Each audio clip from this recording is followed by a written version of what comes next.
ওমর রমজানের ওই রোজার আগে আমরা এসেছি, সব রোজাদারদের বিড়ি খাওয়াবো এখানে শিখেছি। ওরা যাকাত দিবি, ভিডিও করবি, সওয়াব পাবি না। তোরা সেহরি খাবি, ইফতার খাবি, রোজা রাখবি না। ওমর রমজানের ওই রোজার আগে আমরা এসেছি।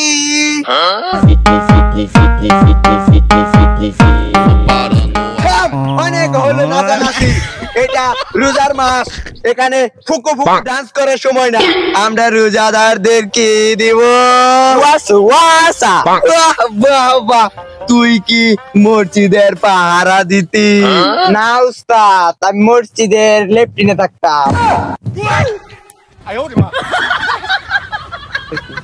ও আচ্ছা, মাকস রাতে আমরা শয়তানদের চাইতে বেশি শক্তিশালী শয়তান মানুষ। ঠিক বলেছে, ঠিক বলেছে, ঠিক বলেছি। এই রমজান মাসে রোজাদারদেরকে নতুন করে দুকায় ফেলতে হবে। এটা কিভাবে কিভাবে উস্তাদ? আধুনিক নিয়মে ভয়ঙ্কর নেক্সট রাতে কিরকম হয়? কিরকম হয় উস্তাদ? তুই কি দেখতে চাস? জি উস্তাদ, তাহলে দেখ।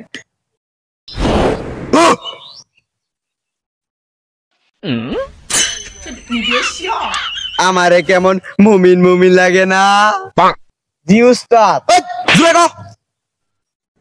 জি উস্তাদ।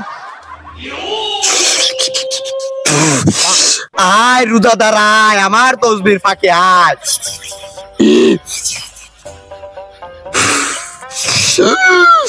আয় নামাজিরা আয়, আমার টুপির তলে আয়। শুনো, ম্যাক্স রাতে আমরা ধোঁকা দিব, তার আগে রোজাদারদের বিড়ি খাওয়ানোর শয়তান কোথায়?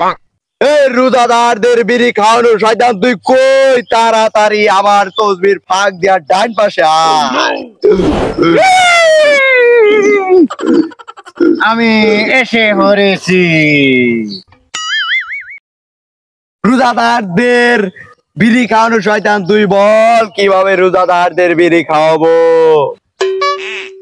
দোকানে যাবে, যাওয়ার পর বিড়ি নিবে, তারপর আমার আসল কেলমাটা দেখাবো।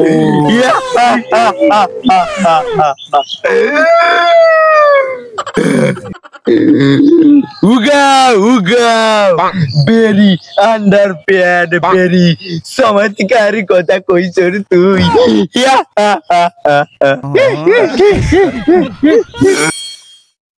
বেলার বিড়ি রোজার মধ্যে মুখ টুক ভুগে আসে, কিনালে যেতেছে কিন্তু আর খাইতাম না ইফতারের আগে। বিড়ি খাইতে পারেন না কেন? রুকো যারা, রোজা রোজা রাখছি গো, দেও না মুখ টুক ভুগায় টুটমুট চরচর হয়ে গেছে। এদিকে আশেপাশে তো কোনো লোক নাই, আপনি বিড়ি ধরাইয়া খাইলে কিন্তু ওই ভুট্টা ক্ষেতের চিপায় খাইতে পারেন।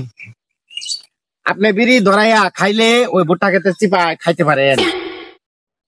আমার যে রোজা ভেঙে যাবো, রোজা ভাঙবো না। মাইছে যদি না দেখে রোজা ভাঙবো কেমনে? আচ্ছা ভাই, আমি কেডা? আমি তোর দিল, আমি তোর অন্তর, আমি তোর অন্তরের কলব। তাহলে আপনি কইতে আসেন কারণ আমি 2টা টানের উপরে দিতাম না। 2টা টানের বেশি দিই। রোজাটা তো ঠিক থাকবো? হ্যাঁ, এটা রোজা ঠিক থাকবো। তাহলে যাই। রুকো যারা, সবার করো। शाबाश बेटा, खत्म, बाय बाय।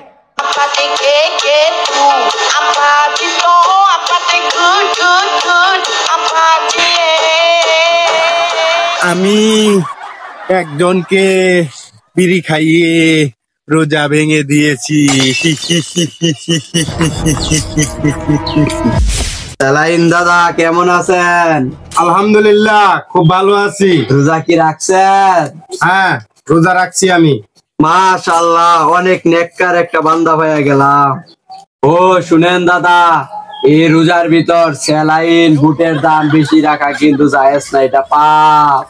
না না না, স্যালাইন ও বুটের দাম রাখি না আমি কখনো বেশি। আরেকটা কথা, রোজার সময় 2 নাম্বার স্যালাইন বিক্রি করা যাবে না, আর কাস্টমারের সাথে খারাপ ব্যবহার করা যাবে না, এটা কিন্তু চরম পাপ। না না না না, আমি রোজা মধ্যে স্যালাইন ও বুটের দাম কোন পণ্যের দাম আমি বেশি রাখি না। আপনি কেডা? আমি আপনার দিলের কলবের ভিতর থাকি। আচ্ছা, আলহামদুলিল্লাহ। আমার তো সারাদিন শুধু ভালো ভালো কথা আসছে, আমি মনে হয় আল্লাহর রাস্তায় হেদায়েত পেয়ে গেছি। আল্লাহ আমারে হেদায়েত দান করছে। আচ্ছা, তাহলে আপনার নামটা যেন কি? আমার নাম সোনামতি হাবলা। আজ থেকে আপনার নাম সোনামতি হাবলা হেদায়েত। দাদা, ওই যে কাস্টমার আসতেছে, একটু খেয়াল করে দেখেন। আসসালামু আলাইকুম দোকানদার ভাই। ওয়ালাইকুম আসসালাম। এটা দিন নেই। স্যালাইন 6 টাকা পিস। এটা কি করেন? আশপাশে দোকান তো 5 টাকা করে চালান, আর রান্না করতেছেন 6 টাকা করে চালান। আমার দোকানে 6 টাকা করে বেচতেছি, আমার কিনা বেশি। ও ভাই, দেখছেন, আসল দিয়ে কিনে এনে আসলই বেচতেছেন, তাও পরের মন ভরে না। আপনি যে কিছুক্ষণ আগে হেদায়েত পেলেন, 5.5 টাকা করে আপনি স্যালাইন কিনছেন, এখন 6 টাকা করে বেচবেন, তাই হইতেছে না, এর মন ভরতেছে না, এর সাথে আর কি ভালো ব্যবহার করবেন? এর কাছে কানের গুলো ভয় দিন। এদিকে আসেন। এই মিয়া 5.5 টাকার স্যালাইন আনের কাছে 6 টাকা বেচতেছি, তাও আনের মন ভরে না। দেখছুন আনে মারলো, আনে উল্টা মার দেন। তুই আবার কি করলি? তোর স্যালাইন কিনতে হয়েছি। আমার এখন উঠতি বয়স